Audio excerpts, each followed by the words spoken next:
Yeah, dang, thank you for this one. This is it.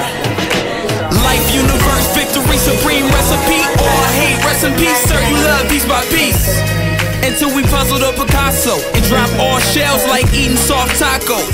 Cause these streets wanna snipe me, so I move fast as lightning. Wing Chun, Tai Chi, grapple grip, then I split. Hardly ever like to split. First, I'd like to bring up Mohammed Langston, who's the photographer of Glimpse. Where are you, Mohammed? There you are. Okay, and he's just going to say a couple words. Good evening, everyone. It's a pleasure to have you all here, and I'll step up. Good evening. It's a pleasure to have you all here. It's very exciting. I don't know if you ever created something and just crafted and put so much time and efforts into it, and then to see it just come into fruition. So it's beautiful to have you all here and be able to witness in that, especially when you have these sort of gatherings where people are coming to learn about each other. And this cause, Understanding Race Project, where we're able to step beyond the bounds of differences. And so it's important that we be advocacy of these sorts of events and efforts, so that way we develop compassion and understanding of each other. Because what we find, like, so for instance, I'm sort of like down in heart right now because of what's going on in Palestine, but it's an issue of difference on top of a number of other things historically. But the greater cause at the root is just difference. And when you have difference, there's misunderstanding, and there's miscommunication, there's heartbreak, there's suffering. So again, my heart out to Palestine, and I also want to thank you all for coming here tonight.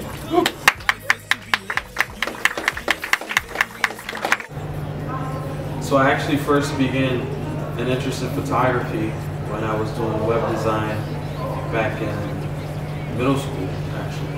About 2001, I was learning basic HTML, and I would go and follow these other websites of like bloggers, particularly expatriates who would go overseas, and specifically Japan. And so one of my favorite sites was Photokyo, and it was by a guy named Chris from Canada, and he was running this site, and he was a photographer. And I just always found his photography fascinating. And then I had this overarching fascination with Japan as well. And so just the photography and the web design, it was just like a match made in heaven. And it was just the most enchanting thing for me ever. And then I used to follow this other site called Sushi Cam, which is still running this day, I believe. And it was a wonderful site, I always enjoyed it. And the guy who was running that site was an expatriate from the UP of Michigan, the Upper Peninsula. And I just found that so ironic that he happened to be from Michigan, like myself. And so I was just an avid follower of these sites. I used to love the different compositions, angles, and textures, just the way you can bend and capture light with photography. And I just always found that fascinating. And so that's really was like my introduction to photography. After being enchanted and finding different inspirations, I got behind the lens and I started photographing around the time I started breakdancing. So this is about 2003 now. And it was important to me because this is probably the inauguration of my use of Photoshop. And I would create these graphics of different breakdancing poses, and it was just like the most fascinating thing ever.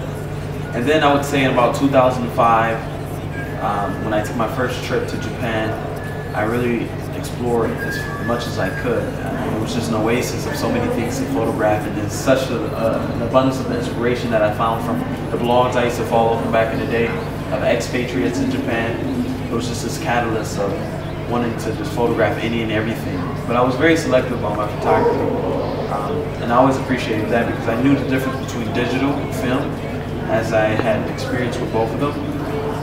I always tried to emulate a film sort of shooting experience in photographing with a digital camera.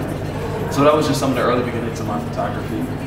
And I would say that was definitely some of my greatest joy in photography, traveling and photographing.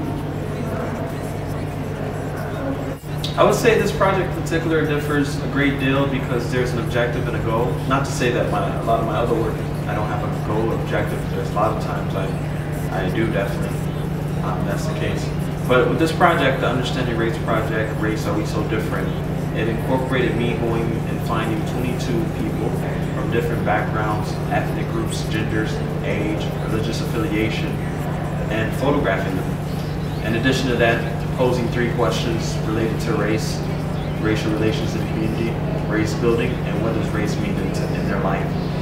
And I really appreciate it. When it comes to things of this nature about ethnicity, cultural boundaries, globalization, I would say a lot of this is pretty much one and the same. I have a great affinity for this, and just learning and knowing about different cultures and seeing a way to bring and build compassion, not just tolerance, but compassion overseas bridges. And so with this project with the University of Michigan Museum of Natural History and the Anthropological Association of America, I just had a lot of fun with it, and I enjoyed it for the most part. But I would say it was just different by the objective that we had with this museum and the overarching conjunction of the Anthropological Association of America.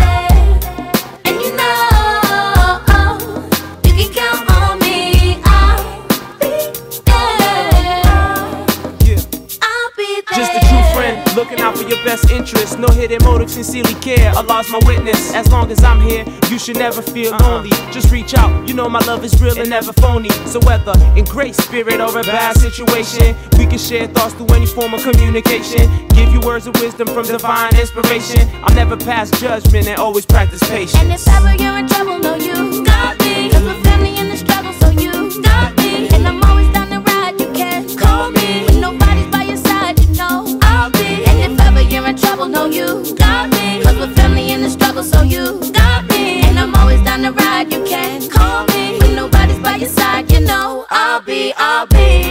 And you know, you can count on me. I'll be there. I'll be there.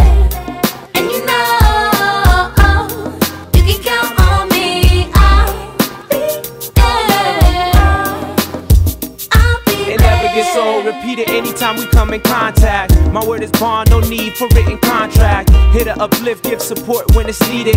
Hope you get the message and actually act upon it. I'm your comrade, family, brother, I hope you're feeling me. Shouldn't be ashamed, conversation is therapy. Open up, pour your heart out, free your mind. Then we'll get up, celebrate and ride out in the sunshine. And if ever you're in trouble, know you got me. Cause we're family in the struggle, so you got me. And I'm always down to ride, you can call me. When nobody's by your side, you know I'll be. And if ever you're in trouble, know you got me. Cause we're family in the struggle, so you got me. And I'm always down to ride, you can call me.